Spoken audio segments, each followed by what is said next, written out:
निरञ्जनं नित्यमनन्तरूपं भक्तानुकम्पाधृतविग्रहं वै ईशावतारं परमेशमिड्यं तं রামকৃষ্ণं শিরসা নমামি। আমরা আগের দিনে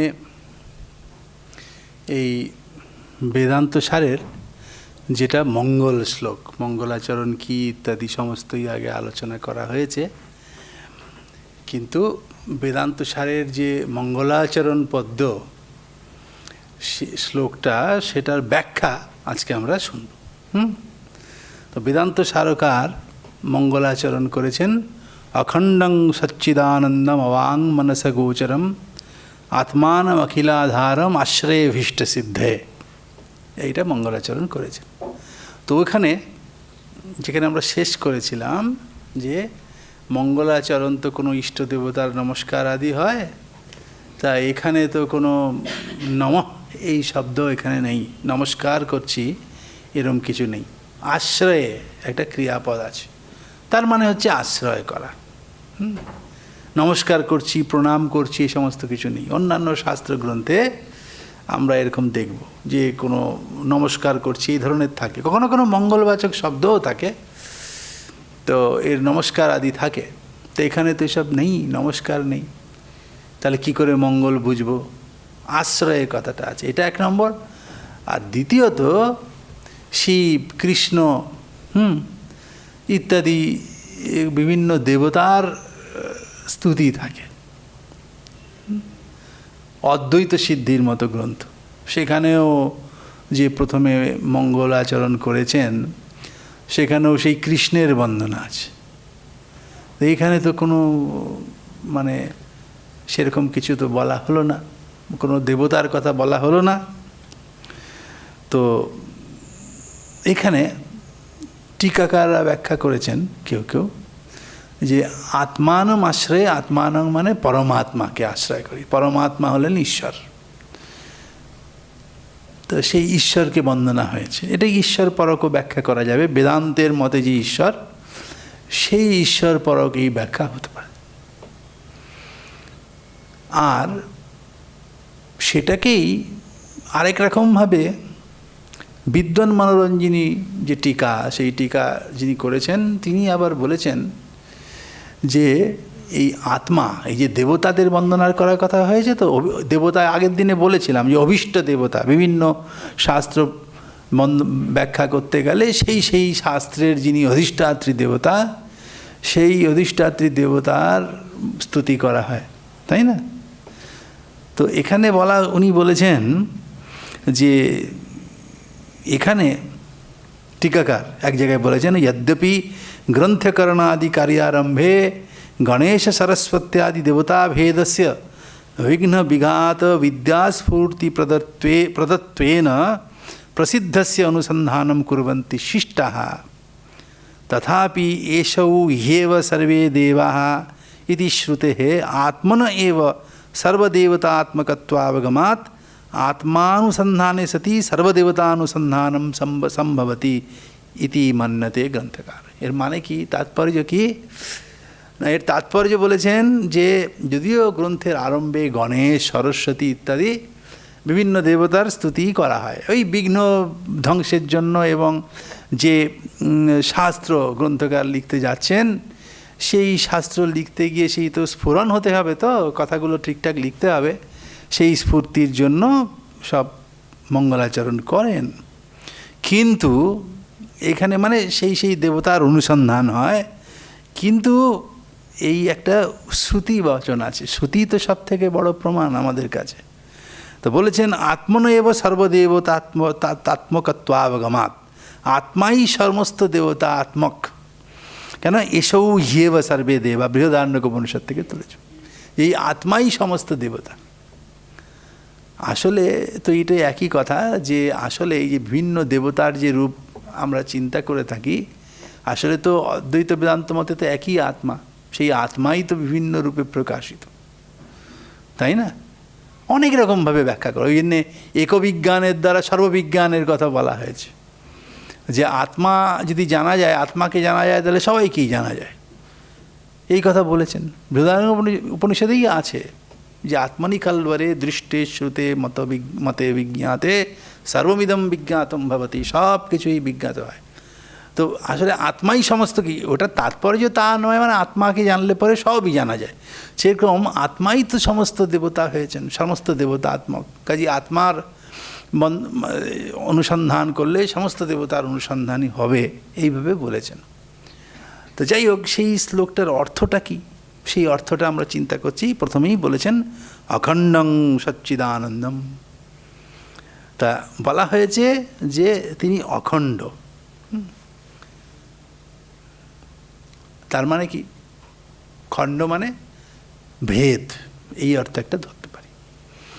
সেই আত্মা ভেদ রহিত, অবিদ্যমান ভেদ যার মধ্যে, এরকম একটা করা যায় অখণ্ড শব্দের মানে। টিকাকাররাই করেছেন যে, কেউ কেউ বলেছেন যে আত্মার বিশেষণ, আসলে তাৎপর্য হচ্ছে আত্মানম আশ্রয়ে, আত্মাকে আশ্রয় করি। কীরকম আত্মাকে? আত্মার বিশেষণ দিচ্ছেন অখণ্ডম। অখণ্ডম মানে খণ্ডরহিত, যার মধ্যে কোনো খণ্ড নেই। খণ্ড নেই মানে ভেদ নেই। আসলে অদ্বৈত বেদান্ত মতে একই ব্রহ্মবস্তু আছে, তদ অতিরিক্ত কিছু নেই। সাধারণত অন্য ব্যবহারিক জগতে আমরা বস্তুগুলোকে যেমন দেখি, সেগুলোকে ভেদ বিশিষ্ট দেখি, সখণ্ড রূপে দেখতে পাই বাহ্য বস্তুগুলোকে। তা এখন এই ভেদ না, স্বজাতীয়, বিজাতীয় এবং স্বগত, 3 রকম ভেদ হয়, তাই না? যেমন একটা গরু, ঠিক আছে, তো তার স্বজাতীয় ভেদ, তাই না? মানে কোনো একটা বিশিষ্ট গরু, সেটা স্বজাতীয় আরেকটা গরু থেকে সেটা আলাদা, তাই না? স্বজাতীয় ভেদ। বিজাতীয় যে মহিষাদি, তাই না, তার থেকেও তার ভেদ আছে। গরুটা তো মহিষ নয়, তাই না? ক গরুটা তো খ গরু নয়, তাই কাজেই এটা হচ্ছে স্বজাতীয় ভেদ। বিজাতীয় হচ্ছে এটা মহিষ নয়, মেষ নয়। আবার স্বগত ভেদও আছে, যে গরুরই এটা এটা হচ্ছে তার পা, এটা তার মুখ, এই যে ভেদগুলো রয়েছে গরুর ভেতরে, সেগুলো তার স্বগত ভেদ। তো এই যে ব্রহ্ম আত্মা, সেই আত্মা এই ত্রিবিধ ভেদ রহিত। কেন? আত্মা তো একই আছেন, কাজে তার স্বজাতীয়, গরুর স্বজাতীয় যেমন আরও গরু থাকে, আত্মার স্বজাতীয় তো আর কিছু নেই, সেই জন্য স্বজাতীয় ভেদ নেই। ওই আত্মা এক হওয়ার কারণেই বিজাতীয় কিছু নেই। যেমন গরুর বিজাতীয় ভেদ কি? গবেতর যে গো থেকে ভিন্ন যে মহিষাদি, তার থেকে ভিন্ন। তো আত্মা একই আছে, তার থেকে অতিরিক্ত আর কিচ্ছু নেই। কাজেই বিজাতীয় ভেদও তার সম্ভব নয়। বিজাতীয় থাকলে তো তার থেকে তার আলাদা হওয়ার প্রশ্ন আসবে। এই রকম আত্মার কোনো অংশ নেই, নিরংশ, বিভু। সেই জন্য এই যে একটা গরু, তার পা, তার আবার মাথা, এসব যে ভেদ করা যায় অংশ, এটা অংশ বিশিষ্ট হলে তবেই তো তাকে ভিন্ন করা যায়। সেই জন্য এর স্বগত ভেদও কিচ্ছু নেই। কাজে এদিক থেকে অখণ্ড মানে ভেদরহিত, এই অর্থ আমরা করতে পারি। কোনো কোনো টিকাকাররা এরকম করেছেন। আবার কেউ কেউ বলেছেন অখণ্ড শব্দ অনন্ত পদপর্যায়। অখণ্ড শব্দের মানে হচ্ছে অনন্ত, মানে যার অন্ত নেই।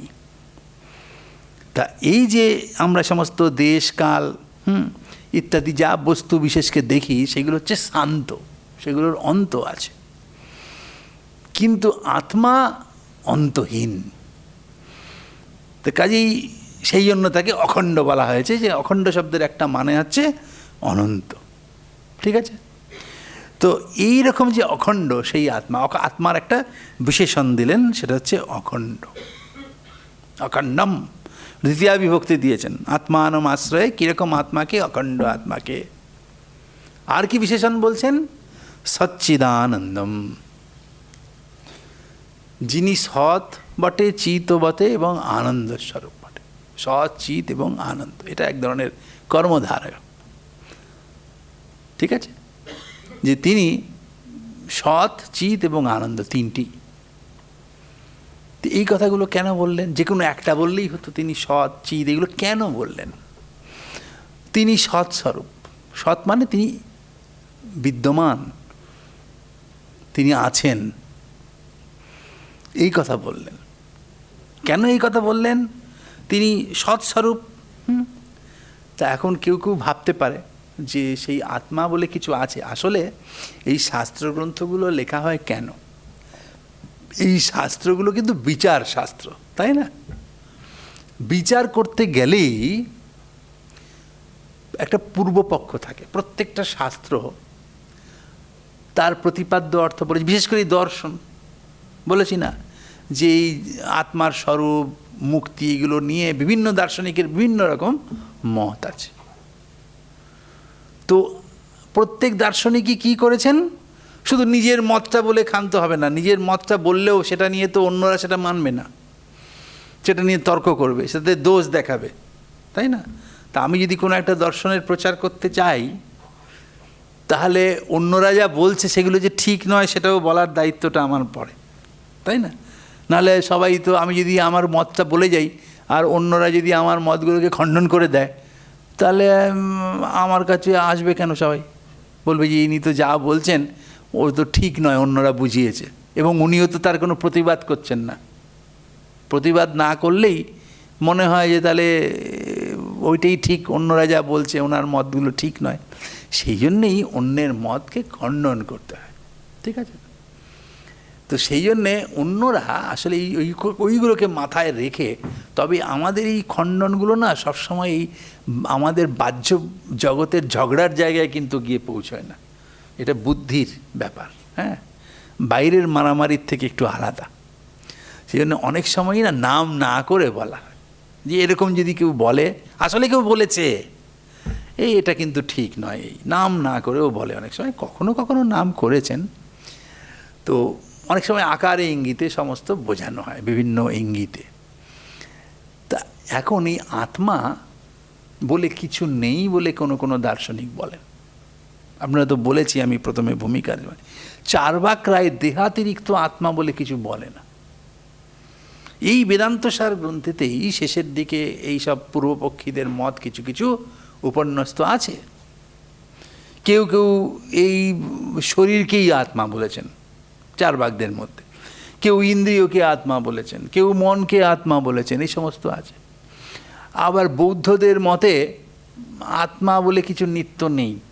আবার তার মধ্যে যারা মাধ্যমক, বৌদ্ধদের তো 4টে সম্প্রদায়, স্কুল, যারা মাধ্যমিক বা মাধ্যমক, নাগার্জুন যার প্রথম, এই যার একজন বিখ্যাত মানে প্রচারক, তারা বলেন শূন্য, আত্মা বলে কিচ্ছু নেই, কিচ্ছু এক্সিস্ট করে না আত্মা বলে।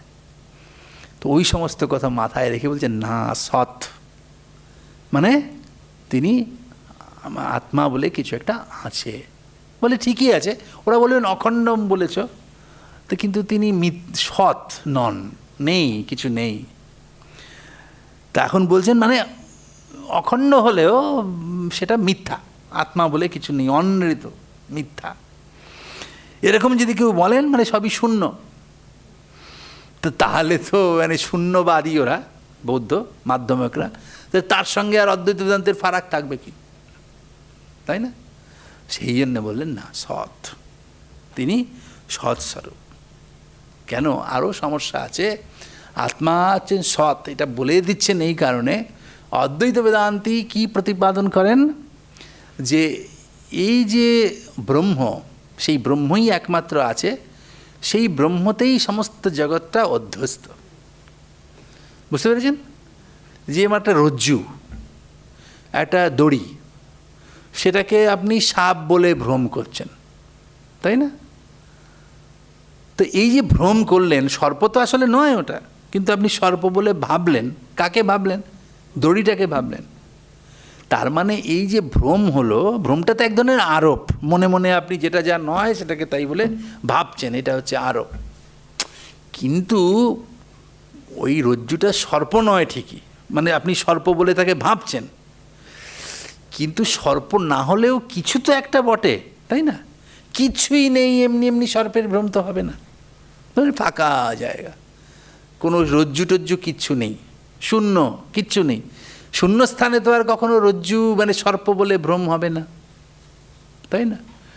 তার মানে সেই ভ্রমটা যার মধ্যে করবেন তার একটা আলম্বন বা অধিষ্ঠান দরকার হয়, তো যার উপরে আপনি ভ্রমটা করবেন, সেই অধিষ্ঠানটা যার উপরে আপনি করবেন ভ্রমটা, সেটাই যদি এক্সিস্ট না করে তাহলে আর ভ্রমটারও প্রতিপাদন করতে পারবেন না।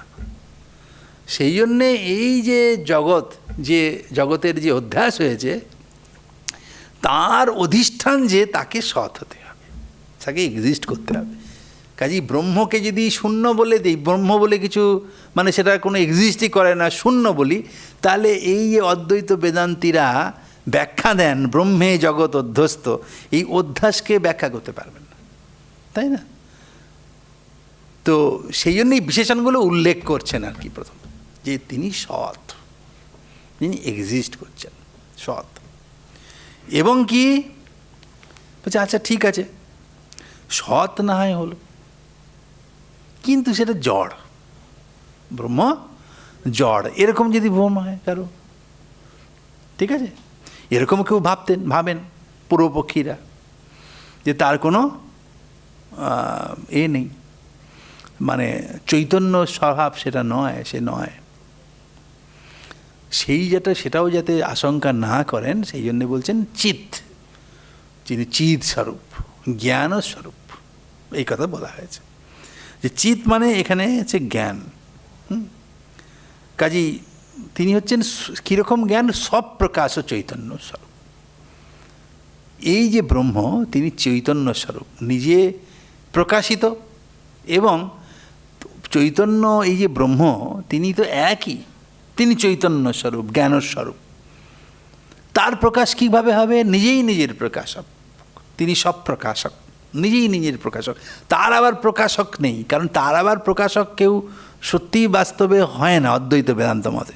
আর যদি হয় বলে অদ্বৈত বেদান্তি স্বীকার করেন, তাহলে তো দ্বৈত মানতে হবে, তাই না? আর তো কেউ নেই। সেই জন্যে তিনি জ্ঞান, কিন্তু স্বয়ং প্রকাশ, জ্ঞানস্বরূপ, তিনি নিজেকে প্রকাশিত করেন।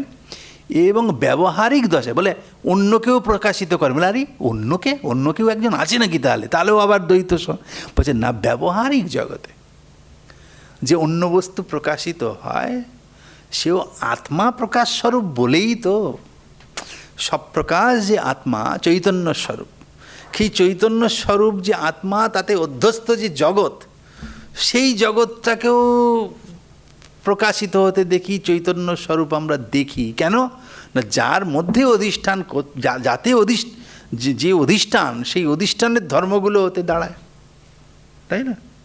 ধরুন একটা দড়িটাকে যদি কাঁপানো যায়, দড়িটাকে সাপ বলে আমি ভাবলাম, তো দড়িটাকে যদি কাঁপাই, বলে এই সাপটা নড়ছে, আসলে তো সাপ নড়ছে, সাপ বলে তো কিছু নেই, সাপের আমি আরোপ করেছি, আর সাপ ওই দড়িটা যা যা কিছু করছে সেগুলো সর্পে গিয়ে আরোপিত হচ্ছে, মনে হচ্ছে সাপটাই নড়ছে, তাই না? ঠিক সেই জন্যে এই বাহ্য জগৎ সব চৈতন্যে অধ্যস্ত, চৈতন্য স্বরূপ ব্রহ্ম। কাজী ওই জগতেরও যে প্রকাশ হচ্ছে, সেটা ওই চৈতন্যেই অধ্যস্ত বলে, চৈতন্যর যে মানে ব্রহ্ম যে জ্ঞানস্বরূপ, সেই জ্ঞানটাই মানে সেই চৈতন্য স্বরূপতা ওর মধ্যে। ওগুলো তো মিথ্যা, ওগুলো চৈতন্য স্বরূপ নয়, কিন্তু ওগুলোকেও সচেতন বলে আমার মনে হচ্ছে, কারণ চৈতন্যেই সেটা অধ্যস্ত বলে। বোঝা গেল? তো এই হচ্ছে তিনি মানে চিৎ স্বরূপ। এবং কি বলা হচ্ছে না, আচ্ছা তিনি সত্য স্বরূপ হলেন, চিৎ স্বরূপ হলেন, আবার বলা হচ্ছে তিনি আনন্দ স্বরূপ। এই কথা এখানে বলবার দরকার কি না, বলবার দরকার হচ্ছে এই কারণেই যে দেখুন, এখানে টিকাকাররা ব্যাখ্যা করেছেন সেসব, যে এই যে আত্মা, এই আত্মা আনন্দস্বরূপ। কিন্তু এখানে সেটা বলবার দরকার কেন হলো না? এটা গ্রন্থারম্ভ করতে যাচ্ছেন তো, এই বেদান্ত সার করছেন তো, এই আত্মা আনন্দস্বরূপ এটা যদি না বলে দিই, তাহলে যিনি পাঠক সাধক তার প্রবৃত্তি হবে না পড়তে গেলে। বলে কেন? আমরা সবসময় পুরুষার্থ চায়, তাই না? পুরুষার্থ মানে কি? পুরুষ যেটা কামনা করে, পুরুষই অর্থ্যতে কাম্যতে ইতি পুরুষার্থ, তাই না?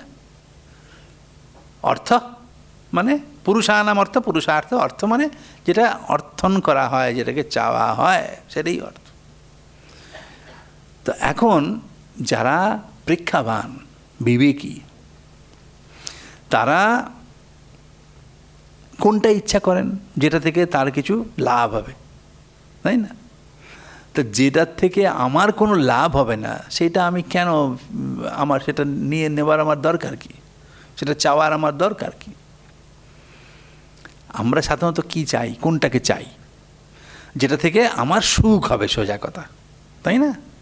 যেটা সুখস্বরূপ বা যা আমার সুখ উৎপন্ন করতে পারে, সেটাই তো। আমরা যে ব্যবহারিক জগতেও যে টাকা পয়সা চাই, কি ফল চাই, কি খাদ্য চাই, কেন চাই? না ওর থেকে আমার আনন্দ হবে, তাই না? তো বলা হচ্ছে যে এই যে ব্রহ্ম, তিনি কীরকম না, তিনি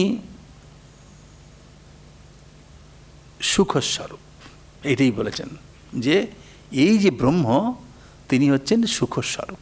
এই আত্মা, তিনি হচ্ছেন সুখস্বরূপ, আনন্দস্বরূপ। কাজেই তিনি আনন্দস্বরূপ বলেই এই আত্মাতেই তো জগৎ অধ্যস্ত।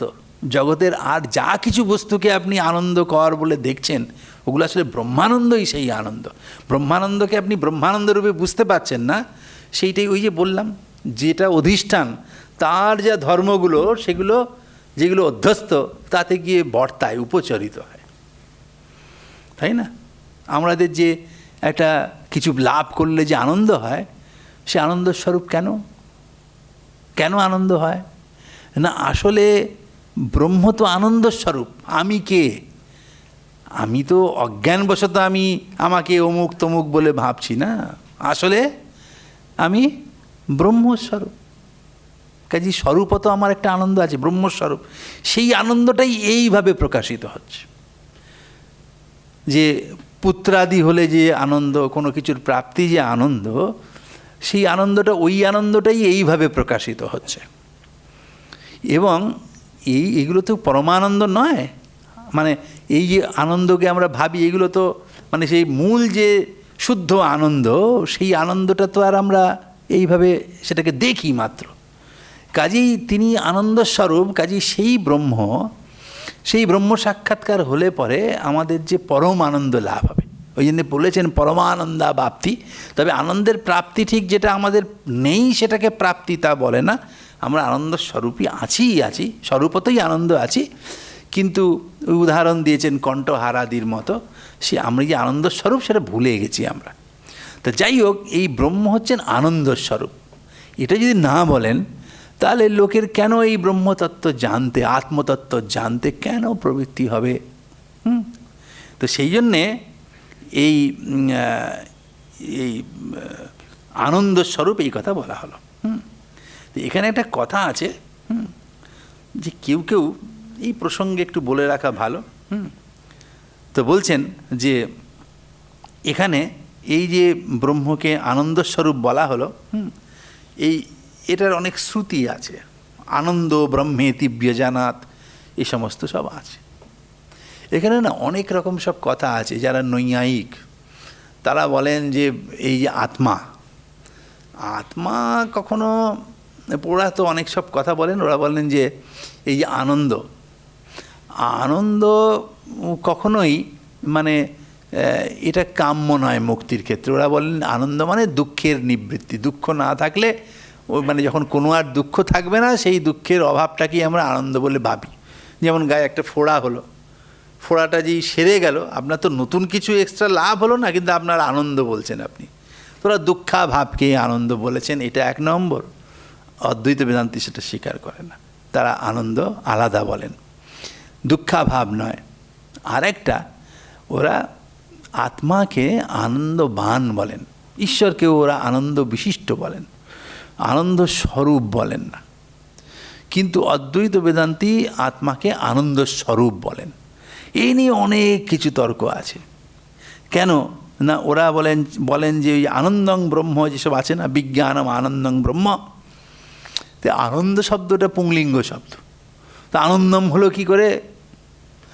ওখানে সব কিছু ব্যাকরণের বিষয় আছে, সেগুলো হয়তো সব আপনারা বুঝবেন কি না। তো ওরা ওরকম বলেন আনন্দম মানে আনন্দ বিশিষ্ট, একটা বিশেষ প্রত্যয় টত্যয় করে অচ টচ অর্শ আদিব্য অচ করে আনন্দ আছে যার বলে একটা অচ করে আবার আনন্দ শব্দটাই হয়, সেটা ওই ব্রহ্মের বিশেষণ বলে ওখানে মানে বিশেষ্যের যেরকম লিঙ্গ সেরকম করে আনন্দম হয়েছে বলে ওরা বলেন নৈয়ায়িকা দিবেক। কেন না, নাহলে আনন্দম বললো কেন? আনন্দ বলা উচিত ছিল, সেটাও আছে, তবে অদ্বৈত বেদান্তি সেটা মানে না, বলে না আনন্দ ব্রহ্মেতি ব্যজানাত, ওখানে তো আনন্দই আছে শব্দটা, মানে ব্রহ্ম আর আনন্দ দুটো যে অভিন্ন সেই জ্ঞাপক শ্রুতিও রয়েছে। ফলে ওরা বলেন যে ব্রহ্ম হচ্ছেন আনন্দ স্বরূপ, কাজেই তিনি ওই প্রেক্ষাবান ব্যক্তির প্রেপসার গোচর তিনি হবেন। এই যে আমাদের টিকাকাররা বলেছেন যে তিনি যিনি প্রেক্ষাবান ব্যক্তি, তিনি কেন আত্মানুসন্ধান করবেন না, আত্মানুসন্ধান নিরর্থক করবেন না। কেন না, ব্রহ্ম হচ্ছেন আনন্দ স্বরূপ, কাজেই তাতে আনন্দাবাপ্তি হবে, এখানে বলবেন প্রয়োজন। ফলে এটা ওই জন্যে ওই আনন্দম কথাটা লাস্টে গিয়ে বলেছেন। তাহলে কি দাঁড়ালো? অখণ্ডম সচ্চিদানন্দম, অবাং সচ্চিদানন্দম বললেন, আনন্দ স্বরূপ। এবং আর কি বিশেষণ দিয়েছেন যেখানে? বলেছেন যে তিনি বাক্য অবাং মনস গোচরম, সেই আত্মা অবাং মনস গোচর, তিনি বাক্য ও মনের গোচর নন। গোচর শব্দের মানে হচ্ছে বিষয়, বাক্য ও মনের বিষয় নয়, মানে কোনো বাক্যের দ্বারা তাকে প্রকাশ করা যায় না, আর মন দিয়েও তাকে জানা যায় না। অবাং মনস গোচরম, তাকে বাক্য এবং মন দিয়ে তাকে জানা যায় না। যিনি বাক্য এবং মনের দ্বারা যেটাকে জানা যায় তাকে বাংমনস গোচর বলবে, আর যাকে বাক্য মনের দ্বারা জানা যায় না সে হচ্ছে অবাং মনস গোচর। এই হলো, এটা বলেছেন। বলে কেন না, তাকে অনেক সব শ্রুতিতেই এসব বলা রয়েছে, তাকে বাক্য এবং মন দিয়ে প্রকাশ করা যায় না। ওই যতো বাচ নিবর্তন্তে অপ্রাপ্য মনসা সহ এই সমস্ত কথা আছে, তৈত্তির উপনিষদে আছে, যতো বাচ নিবর্তন্তে অপ্রাপ্য মনসা সহ, মানে তাকে অনুসন্ধান করতে গিয়ে বাক্য ফিরে আসবে, মানে বাক্য দিয়ে তাকে আর মানে বন বাক্য দিয়ে তাকে ব্যাখ্যা করা যাবে না, এই হচ্ছে গিয়ে তাকে ধরা যাবে না। তা এখন এখানে কতগুলো কথা রয়েছে যে আমাদের, আপনারা জানেন পরমহংসদেবও বলেছেন ব্রহ্ম কখনো উচ্ছিষ্ট হন না, তাকে মুখে প্রকাশ করতে পারা যাবে না, তাই না? তাকে মুখে প্রকাশ করা যাবে না, কাজেই ব্রহ্ম কখনো উচ্ছিষ্ট হন না। অনেক সমস্ত যারা আর কি সাধক মহাপুরুষ তারাও এইটা বলে গেছেন, যারা উপলব্ধিমান তারাও সেটা বলে গেছেন, আমাদের শাস্ত্রেও বলেছে তাকে বাক্যে প্রকাশ করা যাবে না। এবং ব্রহ্মানন্দ যিনি লাভ করেছেন তিনিও মুখে বলতে পারবেন না তার কীরকম অনুভূতি, যার হয় সেই বোঝে। যেমন ঘিয়ের স্বাদ কেউ বলতে পারবে না কেমন সেটা খেতে, তাই না? বোঝা যাবে না। এখন এই যে মনের দ্বারা তাকে প্রকাশ করা যায় না, এই ব্যাপারটা কি? বাক্যের দ্বারা প্রকাশ না হয় না করা গেল, এই যে বাক্য তাহলে যেগুলো আছে, মানে এই বাক্যের দ্বারা প্রকাশ করা মানে তার তটস্থ মূল যে প্রকৃত যে কী স্বরূপ সেটাকে প্রকাশ করা যায় না। হ্যাঁ, তো সেই হিসেবে বলেছেন। নাহলে বলবেন প্রকাশই যদি করা যায় না তাহলে আর এই সমস্ত বাক্য টাক্য যেগুলো রয়েছে বলে সেগুলোর দ্বারা আপনার কাছাকাছি কিছু একটা স্বরূপ আভাস দেয়া গেল। বস্তু একদম এক্স্যাক্টলি সেটা প্রকাশ করা যায় না, কিন্তু মন, এই যে সাধনা, তো সেখানে মনের সহায়তা লাগে না? মন দিয়ে কি সেটা করা যায় না? অবাং মনসে গোচর বললে মনের তো সহায়তা দরকার হয়, কারণ অদ্বৈত বেদান্ত মতে ব্রহ্মাতিরিক্ত কোনো বস্তু নেই, কিন্তু সেই ব্রহ্ম অজ্ঞান, আমাদের অজ্ঞানের ঠুলি আমাদের আছে, সেই জন্য সেই ব্রহ্মের স্বরূপটা আমাদের কাছে ঢাকা হয়ে আছে, মানে ব্রহ্ম ঢাকা পড়েননি, কিন্তু আমাদের যেমন আকাশে মেঘ বা সূর্য আছে, সূর্যকে মেঘ ঢাকতে পারে না, মেঘ আমাদের দৃষ্টিকে আচ্ছাদিত করে, যাই করে কারণেই হোক আমরা তো সেই ব্রহ্মকে জানতে পারছি না। তো অজ্ঞানটা যদি চলে যায় তখন কি হয়, সেই অজ্ঞান চলে গেলে আর কি থাকবে, শুধু ব্রহ্মই থাকে, কারণ কি আমার অস্তিত্ব তো আর আলাদা করে থাকবে না, অজ্ঞানবশতই তো আমি ব্রহ্ম থেকে আলাদা বলে ভাবছি, যেই অজ্ঞান নিবৃত্ত হবে আমি বলে আর কিছু থাকবে না, সেই ব্রহ্মই অবশিষ্ট থাকবে, ব্রহ্মবিদ ব্রহ্মৈব ভবতি বলেছেন, তার মানে ওই এক ব্রহ্মই তো অবশিষ্ট থাকে, আর তো কেউ থাকবে না, ঠিক না? তা এখন এই জন্যে যে সাধক তিনি এই যে তপস্যা করেন, ধ্যান করেন, অহং ব্রহ্মাস্মি, এসব চিন্তা করবার কথা বলা হয়েছে, এই যে মহাবাক্যগুলো আছে সেইগুলো ধারণা করা, চিন্তা করা, আমি ব্রহ্ম, এরকম চিন্তা করতে হবে, করলে আস্তে আস্তে আস্তে আস্তে ওই যে আত্মা বারে দ্রষ্টব্য, শ্রোতব্য, মন্তব্য, নিদিধ্যাসিতব্য, নিদিধ্যাসনের কথা বলেছেন। তো এই নিদিধ্যাসন মানে তো সেটা মনের দ্বারাই করতে হবে, তাই না? মন ছাড়া কি করে করবেন? এবং এর প্রক্রিয়াগুলো আপনাকে যোগশাস্ত্রের সঙ্গে মিলবে, সেখানে তো মনেরই ব্যাপার, মন দিয়েই করতে হবে, তাহলে মন দিয়ে তাকে জানা যাবে না কেন? হ্যাঁ, এই মনের দ্বারা নিদিধ্যাসন করতে করতে যখন আপনার এই সমস্ত অজ্ঞান দূরীভূত হবে তখন মন টন সবই চলে যাবে। মনও তো অদ্বৈত বেদান্ত মতে মিথ্যা, পারমার্থিক দৃষ্টিতে মিথ্যা, কিন্তু আপনার এইসব সাধনগুলো সব সহায় লাগবে, তাই না? তারপরে লাস্টে সব চলে যাবে, এই যে ঠাকুর যেগুলো বলছেন এগুলো সব সহায়ক। যেই আপনি আসল জায়গায় গিয়ে পৌঁছে যাবেন তখন এই যে সিঁড়িটা, আপনি ছাদের একদম মাথায় উঠবেন, সিঁড়ি টিড়ি দিয়ে উঠবেন, কত কিছু, যেই উপরে চলে যাবেন তখন আর সিঁড়ি টিড়ির কোনো দরকার, ওগুলো যা দরকার হয়েছিল ওগুলো সব পড়ে যাবে, চলে যাবে, ওগুলোর আর কোনো দরকার নেই, কেউ নিয়েও নেয়, ভেঙেও ফেলে, আমি কিন্তু আর নামবার আমার ইচ্ছেই হবে না, নামতে হলে আবার লাগবে, কিন্তু ওখানে আর নামা যাবে না, এটা এমনই জায়গা, ওই জায়গায় পৌঁছে গেলে আর ওর থেকে নামার প্রয়োজনই হয় না, তাই না? যেমন আমি কতগুলো জায়গা তো আছেই না, এই যে কেউ সমুদ্রে পড়ে গেছে, তাই না?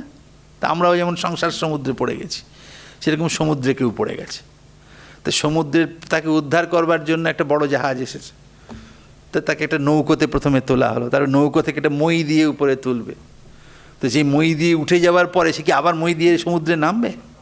ওই মইটার আর তার দরকার হবে না, অন্য কারো যে আবার ডুবে আছে তার জন্য দরকার হবে, তার আর নিজের মইটা দরকার হবে না। তো সেরকম এই মন টন সবই আমাদের ওই সাধনার জন্য দরকার।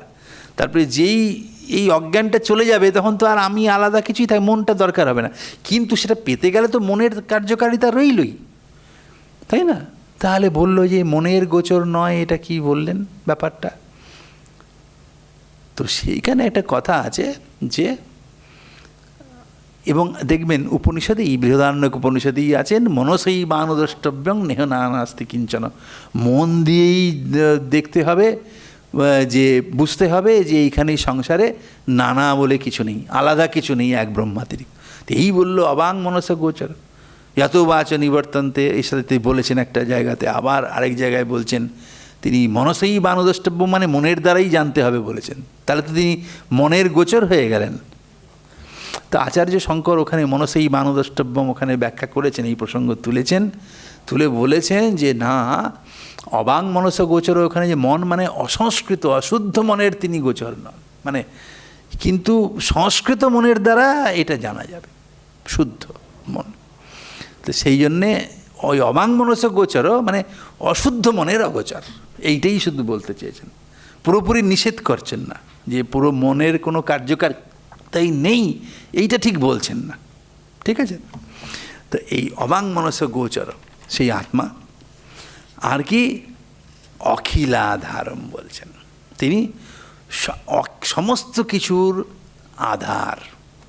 সমস্ত কিছুর মানে অখিল, অখিল মানে সমস্ত কিছু, সমস্ত কিছুর আধার। কেন আধার বলা হচ্ছে? আধার বলতে অধিষ্ঠান। এই যে সমস্ত বাহ্য জগৎ দেখতে পাচ্ছেন, এই জগৎ ওই রজ্জুতে যে সর্পের অধ্যাস হয়, তাতে যেমন সেই সর্পের অধিষ্ঠান হচ্ছে গিয়ে রজ্জু, তাই না? এইটা মানে তটস্থ বলছেন এই লক্ষণটা। তটস্থ লক্ষণ মানে আসলে তো মানে জগৎ বলে কিছু নেই, তাই না? কিন্তু আমাদের মনে হয়, ব্যবহারিক জীবনে সেটা মনে হয় যেন জগৎ একটা কিছু আছে। তো সেই হিসেবে দেখতে গেলে তিনি জগতের অধিষ্ঠান, আশ্রয়। আসলে আধেয় বলে তো কিছু নেই, আধেয় থাকলেই ওই জন্যে এটা অপারমার্থিক দৃষ্টিতে যে তিনি অখিলের আধার। আসলে অখিলের আধার যদি বলি এবং এটাকে যদি পারমার্থিক দিক থেকে ঠিক বলি, তাহলে অদ্বৈত তত্ত্ব গেল। তার মানে অখিল বলে একটা কিছু আছে আলাদা, মানে ব্রহ্মাতিরিক্ত কোনো বস্তু আছে, তার আশ্রয় হচ্ছে গিয়ে ব্রহ্ম। এইটা যদি স্বীকার করি, পারমার্থিক দৃষ্টিতে স্বীকার করি, তাহলে অদ্বৈত তত্ত্ব টুটে যাবে, তাই না? সেই জন্যে এইখানে বলেছেন যে এটা হচ্ছে তটস্থ। তা এখন মানে আত্মানম অখিলাধারম। তাহলে এই জন্যে এখানে ওই বিদ্বান মনোরঞ্জিনী টিকাতে ওখানে বলছেন কি যে ব্রহ্মণ স্বরূপলক্ষণম অভিধায় লক্ষিতং স্বরূপং তটস্থ লক্ষণেন সম্ভাবয়তি। তটস্থ লক্ষণ, তটস্থ লক্ষণ মানে যেটা মানে পারমার্থিক দৃষ্টি থেকে বলা যাবে না, যে ব্রহ্মকে এই আত্মাকে সমস্ত কিছুর আধার বলছেন, এটা হচ্ছে ব্যবহারিক জগতের দৃষ্টিতে। কারণ কি, তাহলে পারমার্থিক দৃষ্টিতে তো তার অখিল বলে আলাদা কিছু নেই, কিন্তু ব্যবহারিক দৃষ্টিতে তো সমস্ত জগৎ আছে, তো সেই তার আধার। আপনি যখন রজ্জুকে সর্প বলে ভাবছেন, তো সর্পের অধিষ্ঠান কিছু তো থাকবে আধার রূপে, সেটা রয়েছে। এই জন্যে আত্মানম অখিল আধারম, সমস্ত কিছুই ব্রহ্মে অধ্যস্ত। তো এইটাই বলেছেন। তা এখন এই সব কিছুরই আশ্রয় মানে জগতের সমস্ত যত বস্তু আছে, যেগুলো আপনি ব্যবহারিক জগতে দেখছেন, ইট কাঠ পাথর নদী নালা পর্বত ইত্যাদি যা কিছু আপনি দেখছেন, সমস্ত কিছুর আশ্রয়। আশ্রয় বলতে এদের সৃষ্টি স্থিতি লয় তিনটেরই আশ্রয়, তাই না? সৃষ্টি স্থিতি লয় তিনটেরই বলছেন। আশ্রয় শব্দ সৃষ্টি প্রলয়ও আপি উপলক্ষণার্থ। সৃষ্টি প্রলয় সব কিছুরই, কারণ সেই আত্মা থেকেই আত্মাতেই সমস্ত জগৎ অধ্যস্ত। এবং সেই আমরা সেই এখানে কি বলেছেন যে এখানটাতে তৈত্তির উপনিষদ থেকে বলেছেন, কোট করেছেন টিকাকার, যতো বা ইমানি ভূতানি জায়ন্তে येन জাতানি জীবন্তি यत् प्रयन्त अभिशंबिशन्ति तद विजिज्ञासस्व तद ब्रह्मेति। যে যার থেকে সমস্ত ভূতসমূহের উৎপত্তি। বস্তুত বাহ্য ভূত বলে তো আলাদা করে কিছু নেই, কিন্তু তার থেকেই সমস্ত কিছুর উৎপত্তি হয়। ওই জন্য অদ্বৈত বেদান্ত ব্যবহারিক দৃষ্টিতে ঈশ্বর স্বীকার করেছেন। কারণ বাহ্য জগৎ যেই হবে আপনি স্বীকার করবেন, তখন সেগুলো তো আর এমনি এমনি হতে পারবে না। তার কারণ একটা ঘট তৈরি হলো, আপনি দেখি ঘরটা কে তৈরি করলো? কুম্ভকার, তাই না? বাহ্য ব্যবহারিক দৃষ্টিতে সেটা মানতে হবে। কারণ এই সমস্ত জগৎ যা কিছু আছে, বিচিত্র রচনাত্মক যে জগৎ, সেটাকে যখন আপনি স্বীকার করবেন, বাহ্যত স্বীকার করবেন, পারমার্থিক দৃষ্টিতে স্বীকার করবেন, তখনও তার একজন কর্তাকেও স্বীকার করতে হবে আপনাকে, তাকে, তাই না? খেলার ছলেও স্বীকার করতে হবে। ধরুন একজন, আপনি এই যে বাচ্চারা রান্নাবাটি খেলে, তাই না? সত্যি সত্যি রান্না কি করে? রান্না করে না, কিন্তু সে রান্নার খেলা করে। খেলার জন্য অন্তত খেলতে গেলে তো এমনি এমনি রান্না হবে না, একটা খেলনা উনুন লাগবে। তো যদি কেউ বলে আরে ওটা তো রান্না হচ্ছে না, বলে না হচ্ছে না, কিন্তু ওটার খেলতে গেলে একটা খেলনা উনুন দরকারই হবে, একটা খেলনা হাঁড়ি দরকার হবে, খেলনা হাতা দরকার হবে, খেলনার সবজিও দরকার হবে। কিছু না পেলে কাগজ কুটি কুটি করে ওগুলোই সবজি। বলে কেন এসব করছেন? বলি খেলাটাকে লাগাতে হবে তো, নাহলে খেলা হবে না, তাই না? ওই জন্যে মিছিমিছি ওগুলো দেখার, বলে ওগুলো। সেই জন্যে পারমার্থিক দৃষ্টিতে এই জগৎ নেই। কিন্তু যখন ব্যবহারিক দৃষ্টিতে আপনি জগৎ স্বীকার করবেন, তখন তার একজন কর্তাও স্বীকার করতে হবে, তাই না? এই হচ্ছে গিয়ে ব্যাপার।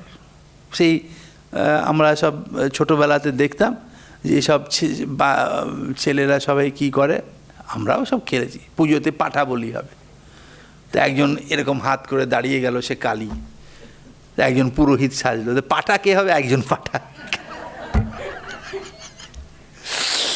তাহলে কেন ওটা না হলে হবে? নাহলে খেলাটা হবে কি করে? খেলাতে ও তো পাঠা নয়, কিন্তু একজন পাঠা হতে হবে একজন কাউকে, তা নাহলে পরে বলি হবে কি করে? তা সেই রকম এই জগৎ যখন আমি মানব ব্যবহারিক দৃষ্টিতে, তো তার একজন, তো সেই ঈশ্বর, সেই জন্যে এরাও স্বীকার করেছেন, সেই ঈশ্বর থেকেই সমস্ত কিছু আছে। মানে আসলে পারমার্থিক দৃষ্টিতে তো এইসব কিছুই নেই, কিন্তু ওই তটস্থ লক্ষণে ওটা স্বীকার করছেন যে সেই ব্রহ্ম থেকেই সমস্ত কিছুর উৎপত্তি, তার থেকেই সৃষ্টি, তারপরে তাতেই লয়।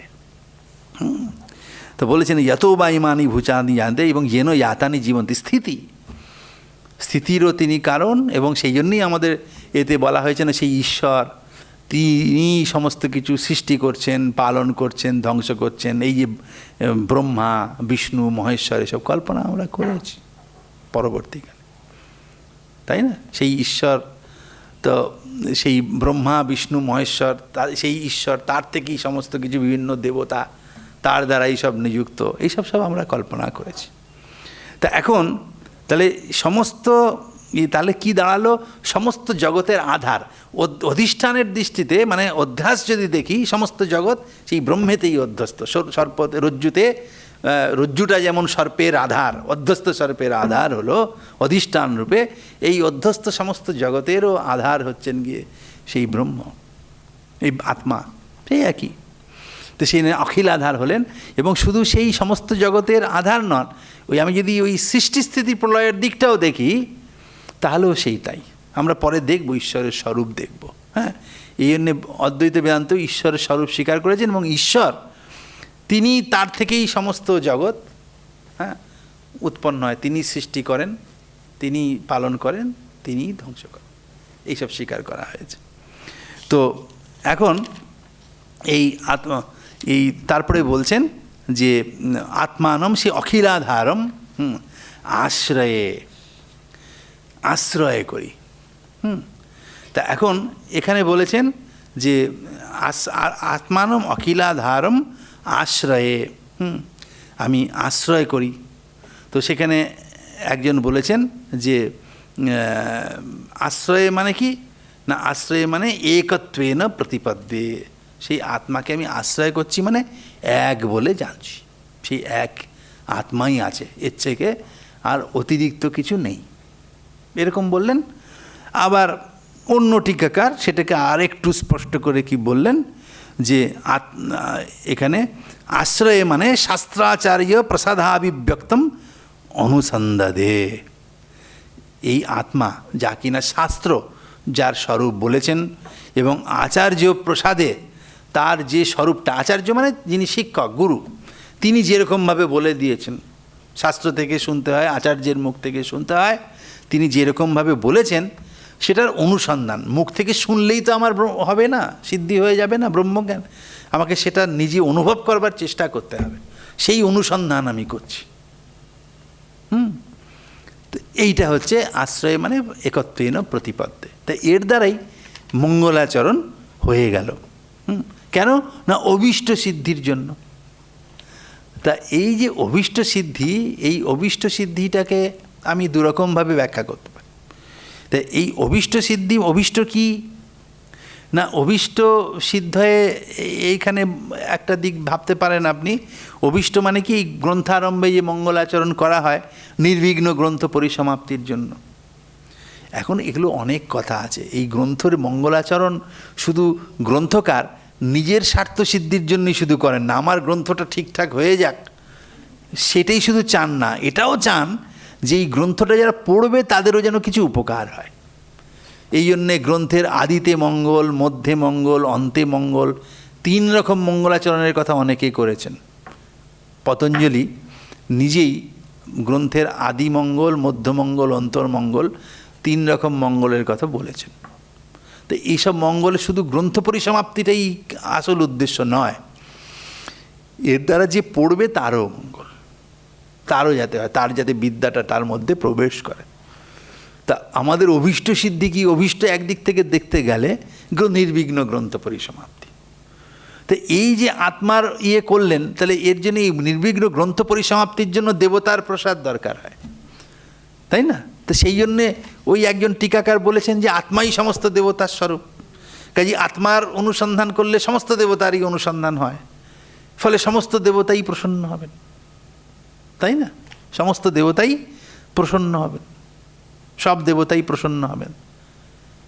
বা এখানে যদি ঈশ্বরের বন্দনা হিসেবে আমরা দেখি, তাই না, তাহলেও কি হবে যে ঈশ্বরের প্রসাদে, ব্যবহারিক জগতে তো ঈশ্বর স্বীকার করা হয়, ঈশ্বরের প্রসাদে আমার নির্বিঘ্ন গ্রন্থ পরিসমাপ্তি হবে, ঠিক আছে?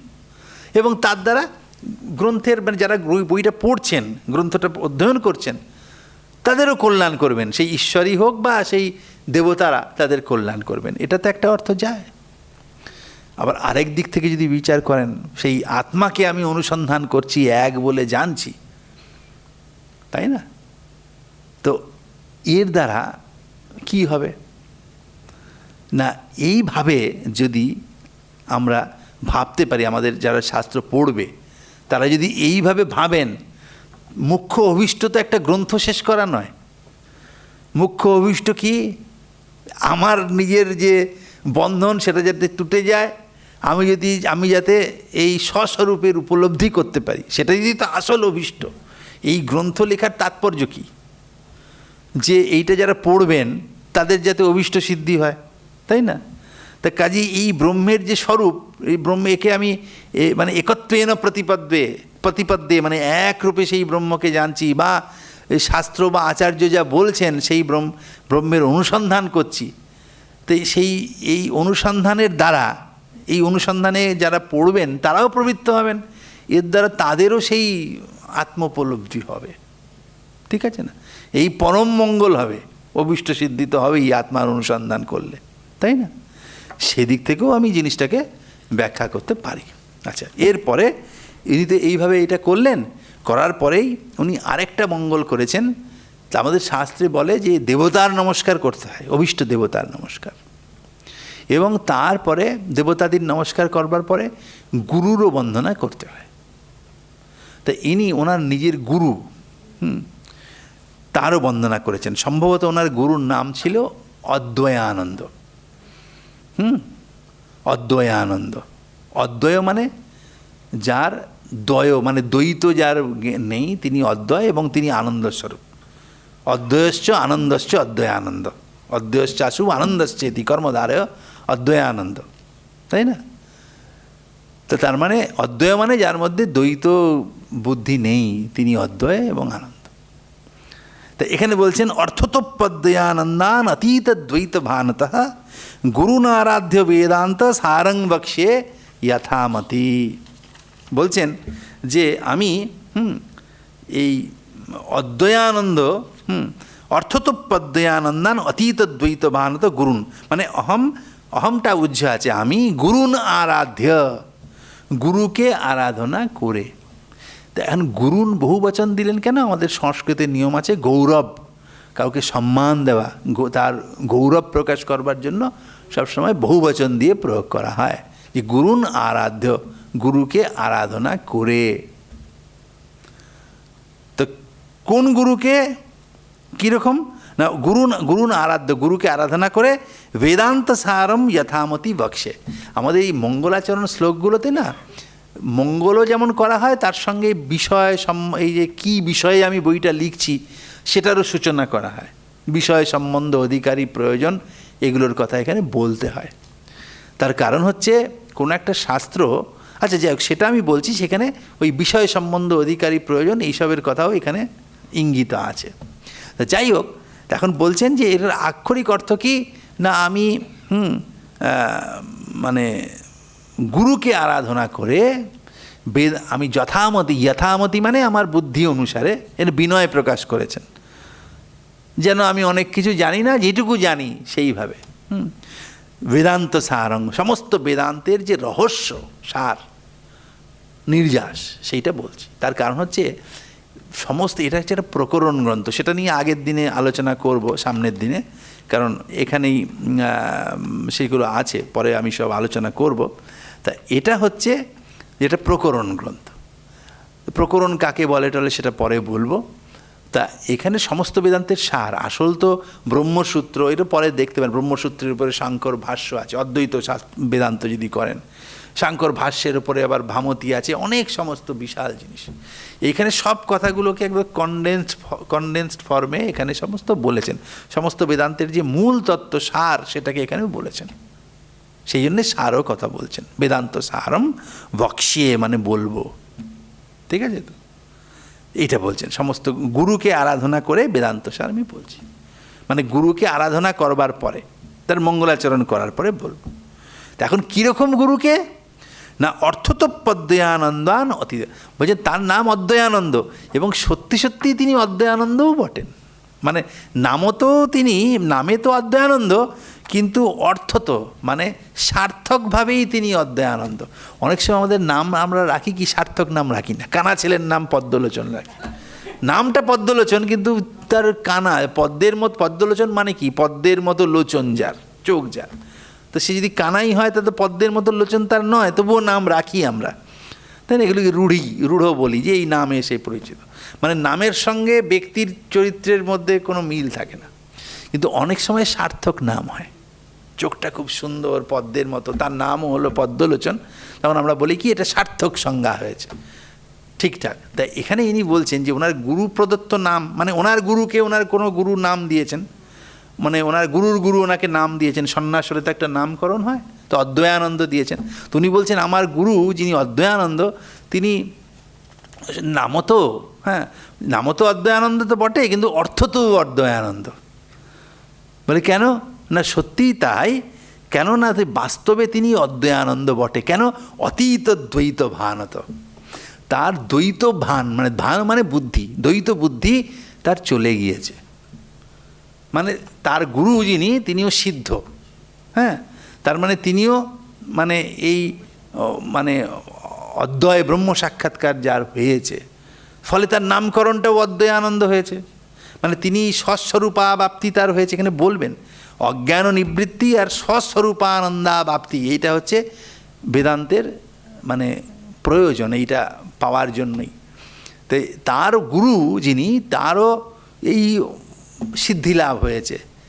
বেদান্তের সিদ্ধি মানে আমার এই দ্বৈত ভানটা চলে যাবে, আমার দ্বৈত বুদ্ধিটা চলে যাবে, অদ্বয় তত্ত্বে প্রতিষ্ঠিত হয়। আমরা আছি প্রতিষ্ঠিত, সেটা ভুলে থাকি, সেই ভ্রমটা চলে যাবে। তা সেই জন্য বলেছেন অতীত দ্বৈত ভান হতো, যার দ্বৈত ভান, দ্বৈত বুদ্ধি চলে গেছে, কাজেই আমার গুরুর, ফলে তিনি সার্থকভাবেই অদ্বয়ানন্দ, তার নামটাও অদ্বয়ানন্দ, কাজেই সার্থক সংজ্ঞা। তো এর দ্বারা গুরুরও স্তুতি হয়ে গেল এবং গুরুর প্রশংসাও হলো সেখানে, তাই না? তাকে ইয়ে করে। আচ্ছা, এইখানে আরেকটা জিনিস বলে রাখি, যে নমস্কার করতে গেলে না কখনো নমস্কার বা নমামি, নমস্কার করছি এইসব বলতে হয়, আরাধনা করছি, যেমন গুরুর ক্ষেত্রে বললেন। কিন্তু ওখানে তো নমামি কিছু বললেন না, আশ্রয়ে বলছেন, এক রূপে জেনে। তো যদি আমি ঈশ্বর বা দেবতা ইত্যাদি পরক ভবে ঈশ্বর হিসেবে ইত্যাদি হিসেবে কোনো স্তুতি করি, বা আত্মা তাকে এক রূপে আমি আশ্রয় করছি, তো এটাও তো ব্রহ্ম যে আত্মা, তার স্তুতি করা হলো। স্তুতির দ্বারাও কিন্তু প্রণামই হয়।